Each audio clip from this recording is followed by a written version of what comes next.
This is Amale, Andraos. This is Dan Wood from WorkAC Architecture Company In New York. We think that one of the biggest issues will be the role of oil and what the country and the world will do with dwindling oil supplies. And in the face of global warming, I think that kind of doubles the impact of that particular issue. We've been working at Princeton with our students in studios and in seminars on the idea that architecture is really unable to deal with issues that big, and that it really has to be at the urban scale, and that it's really a kind of urban endeavor to utilize efficiencies of scale to really address issues of sustainability in a way that will really significantly change the way that we use energy. What else? Yeah, I mean, I think it's in general, trying to move more towards integration of systems rather than kind of segregation. And I think that despite sort of globalization, etc., there is a need to sort of refocus on very local conditions, so that it's not like some countries are producing things for other countries only. Yeah, we kind of, I mean, our feeling, at least our intuition, is that in a way cities need to become a little bit more rural, and rural areas need to become a little more organized, and the suburbs need to disappear. That really the experiment in car culture and suburban expansion is really untenable for the future. I don't know, 2020 is a little close, but 2050 for sure, I would say.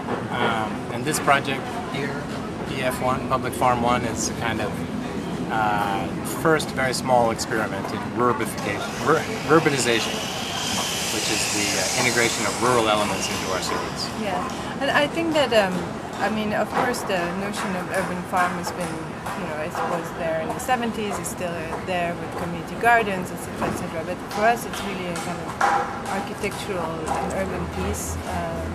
We wanted to think about the grid of the city and the structure, the grid of the kind of agricultural grid of systems, to sort of have a piece that really had that kind of scale, was sort of almost a mega structural scale. It was important for us to lift it off the ground so that we created program and activities and social activities underneath. So it's not just claiming ground, but rather doubling it up. And in that sense, it's very urban. And it's a new urban farm. So I think that it's not so much that, there's an oil crisis like in the 70s, so now we look back at community gardens, but rather that, yes, there are some incredible ideas about cities that were thought, from Super Studio to, all these visionaries and critiques as well, and to kind of embrace them and sort of move them all a step further. There's, technology being used, like the Gaia soil, that's really very, very incredibly light, that could be used on all the rooftops, and I don't know, but it's you can't just dismiss things because we're reopening doors, but rather how do we move them forward, building on certain doors that were open before.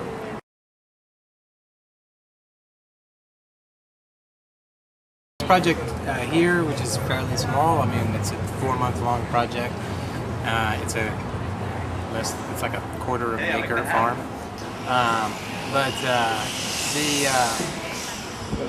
But on this project alone, we had 150 people collaborating with us, and it was a kind of true collaboration across disciplines and across, even beyond disciplines. So there were farmers involved, scientists, water experts, there were city officials, there's museum people, engineers, contractors, artists.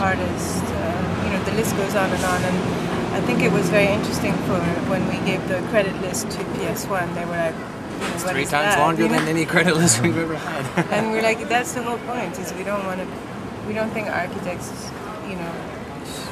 we don't believe in architecture being done remotely in isolation, but rather that we try and we're very good at, almost curating and plugging in and grouping and generating ideas and bringing the right people to do the right thing and contribute. And so it's very much a kind of fluid process and a network, and to sort of direct that network rather than just have this kind of one self-imposition.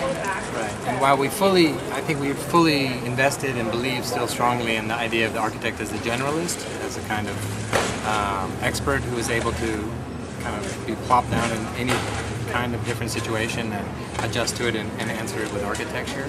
I do think that architects need to be open more to collaboration and to kind of utilizing experts who know more than they do.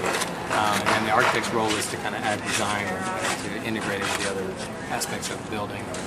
To really integrate the whole thing. And I think our generation really is doing that. I mean, everybody is cutting across sort of boundaries and working more loosely in terms of what projects require, and that's the exciting part, is putting together the team, the knowledge. So.